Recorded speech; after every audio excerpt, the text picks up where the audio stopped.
অভিযুক্ত বিশেষ কিছু না, আমরা শ্রমিক, আমরা সারাদিন পরিশ্রম করে বাজারে কাজ করি, মালিকরা করি। আমরা মালিকরা অনেক সময় আমরা ক্ষতিটুক্তি করা এইসব সময় তারা খুঁজে আমরা ধরে নেয়, কিন্তু তারা ডিউটি অবস্থা মত কেমনে কিনে নেয়। আমরা এটা তারা বড়রা আইলে আমরা দাবি তারা কারা তারা এই যে স্যার তারা কি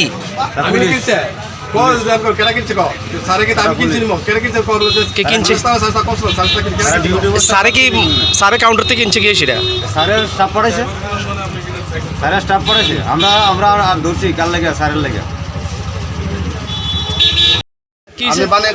আমি কইতাম সারে অন ডিউটি অবস্থায় সারে ড্রাইভারে পাঠাইছে মদ কিনতো, আমি আসলে ভাড়া দিয়ে সারে দিয়েছিল ওই তাইনে স্টাফে আমার সামনে কইছে সারা লেগে অন এই কথা কইছি করে সারে মানে ওই লোকটা সারের নাম কয় না, কিন্তু প্রথমে কইছে যে সারে লেগে পাঠাইছে। এখন কি হয়েছে ঘটনা? এখন আমরা চাই তাইনে সিনিয়র অফিসার আইসে জিনিসটা দেখো। আপনার এলাকার মানুষ বাজার ব্যবসায়ীটা ধরছে, বাজার রুট তো দাম করে রাখছে, মেইন রোডও আছিল গাড়িটা, এবার আমরা ধরনের গাড়ি সাইড করছি।